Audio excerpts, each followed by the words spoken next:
Уважаемые мыслящие, думающие, еще немного старающиеся, пытающиеся разобраться в происходящем собеседники.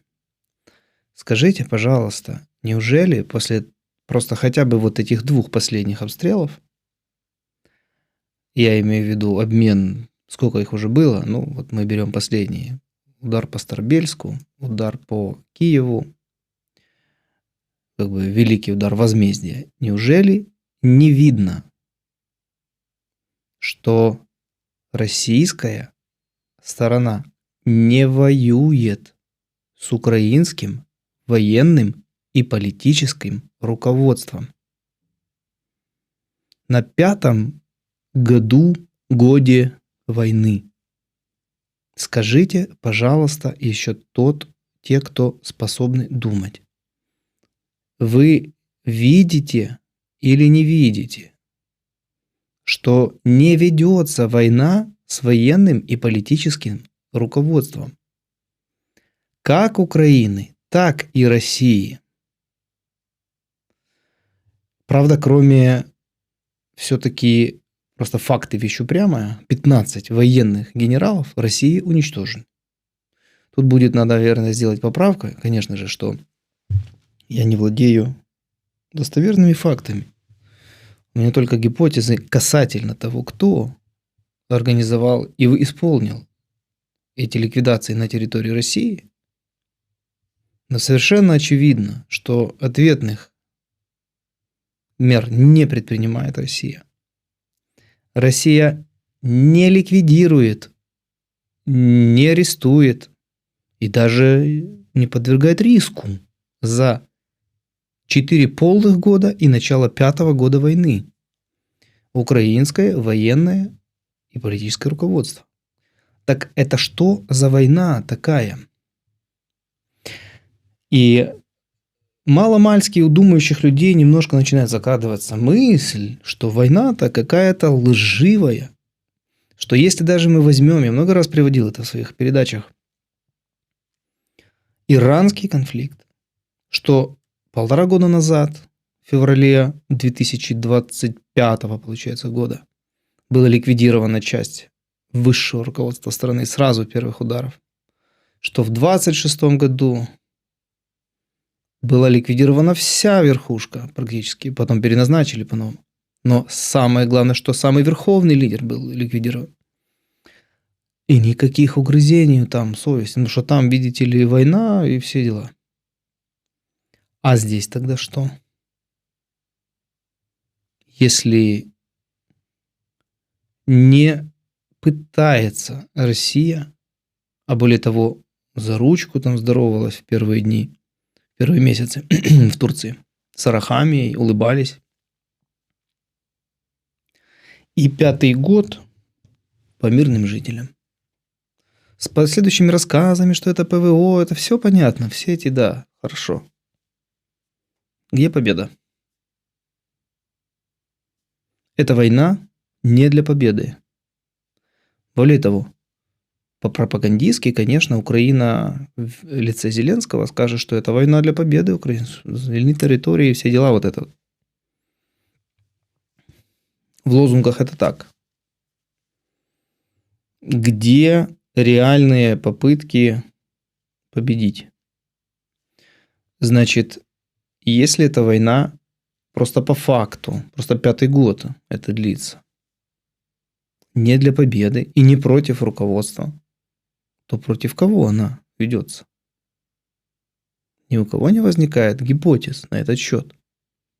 Сколько на стоящем на месте фронте, как на перерабатывающей античеловеческой фабрике, перемолото людей с двух сторон. Касательно эффективности, тоже это отдельная пачка достижений российской стороны.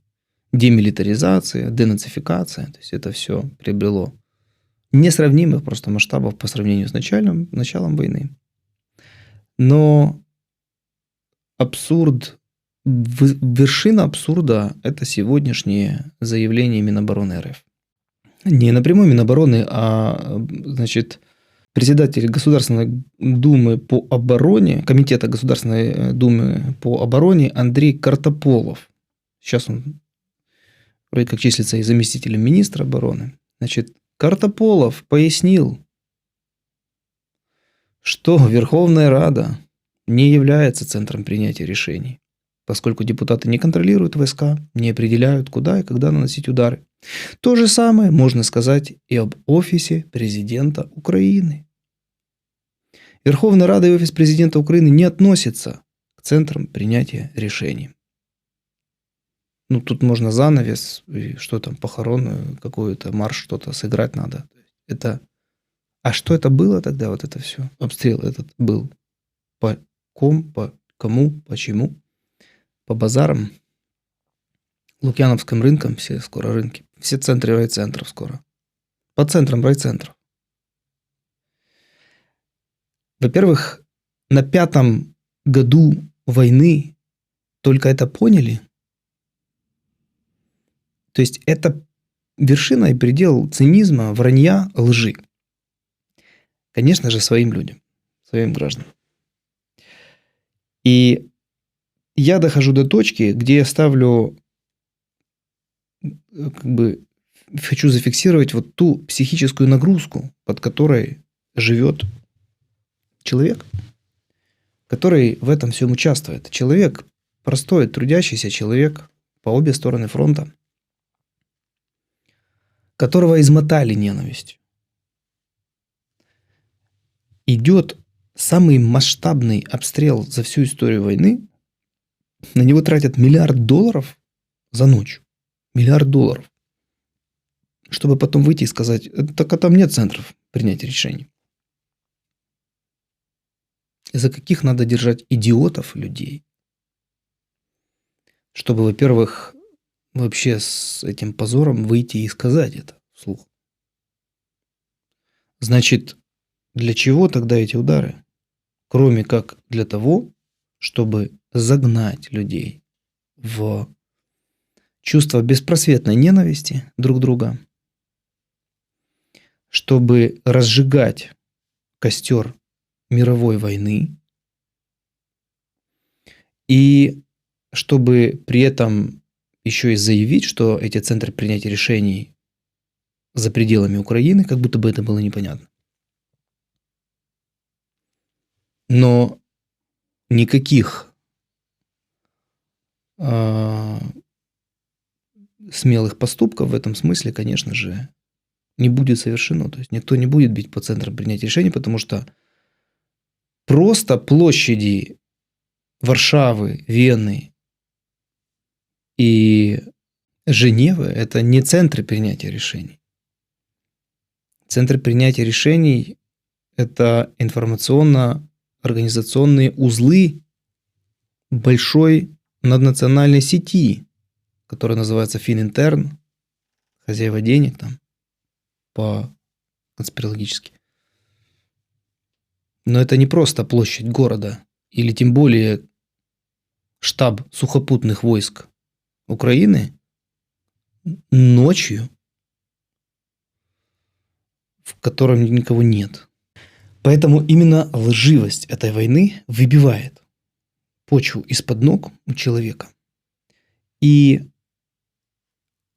это ощущение возникает, что все только разгорается, потому что следующая новость, что там, пугалки эти же идут, что вот-вот ударят по НАТО, Сувалкский коридор, по странам Прибалтики.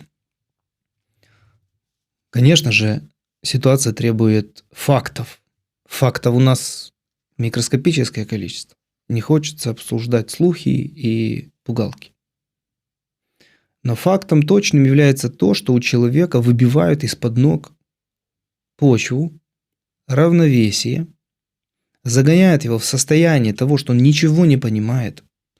И именно это моя гипотеза, что это часть информационно-психологического воздействия на людей по обе стороны фронта. Для того, чтобы они именно ничего не понимали. Тут по центрам, тут райцентров, тут по центрам базарам. А это, оказывается, были не центры, а центры в другом месте. Кроме того, чтобы человек перестал что-либо понимать, он должен войти в состояние ощущения потери контроля над собственной жизнью. Загнать человека в состояние, что его жизнь ему не принадлежит, что контроль над его жизнью принадлежит не ему, что центр субъектности больше не внутри человека, а где-то там, в каких-то центрах, райцентрах. И моя попытка сегодня дойти до глубины понимания, что может сделать этот человек со своей жизнью, чтобы вернуть себе субъектность. Даже если понимания нет, а его не может быть полного понимания.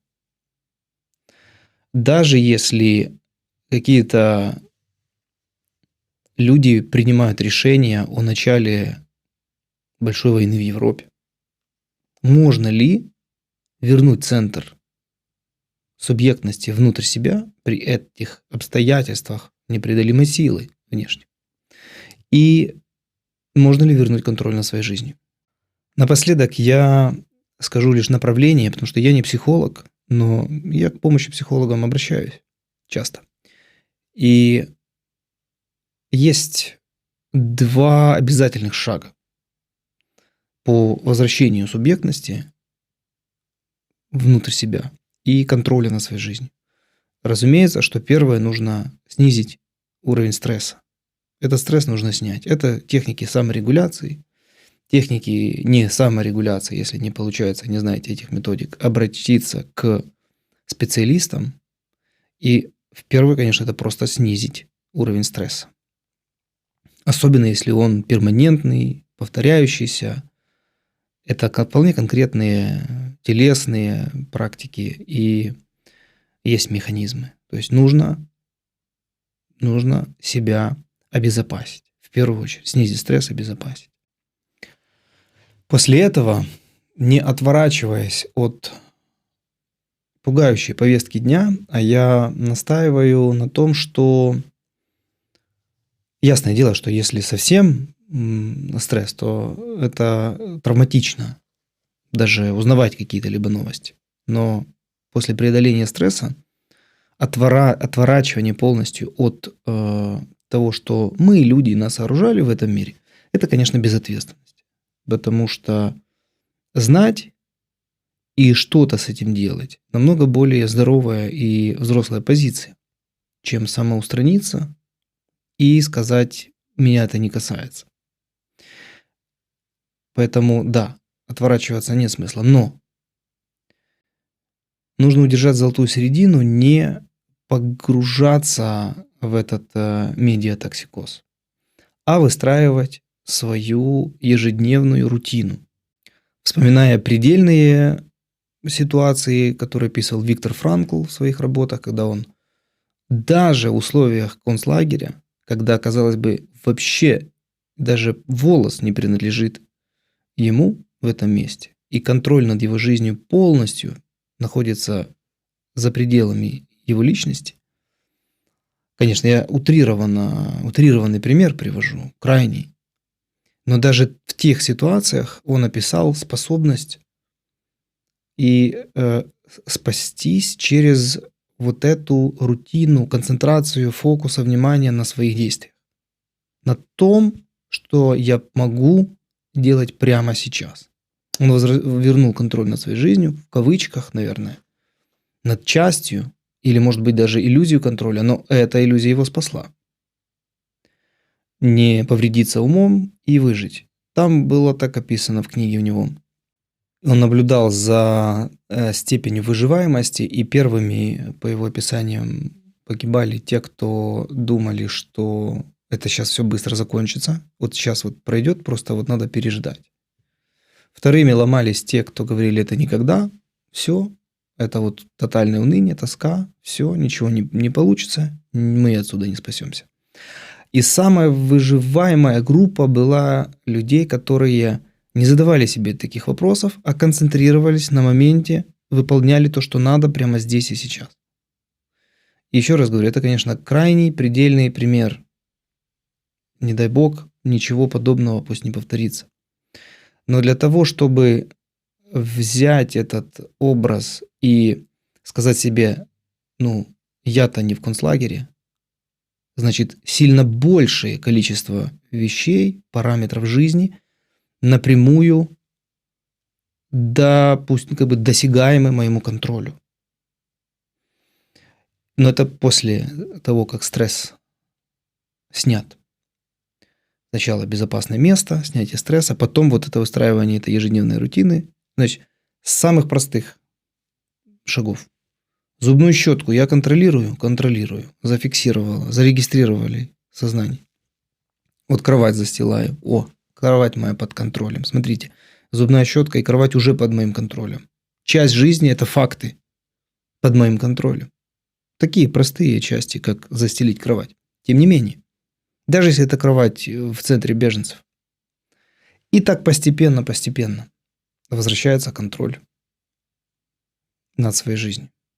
Просто в этом процессе обретения контроля и субъектности я вижу спасительный процесс, чтобы не повредиться, сохранить жизнь, сохранить разум, сохранить человека в себе, пройти эти испытания, и тогда, поверьте, вы больше принесете пользы себе, своим близким, своей семье, окружению, обществу и миру, чем просто потерявшись, слившись, смявшись вот под этими расчеловечивающими и пытающимися погрузить нас в полный мрак непонимания процесс. Это проект «Странники», попытка строить гуманитарный навигатор в эпоху большого цивилизационного перехода. Проект этот строится, друзья, исключительно за деньги его участников. Это попытка выстроить суверенное финансирование. И суверенное – это значит много малых частей. Кто хочет стать частью, сопричастным к развитию проекта «Странники», ссылки в описании.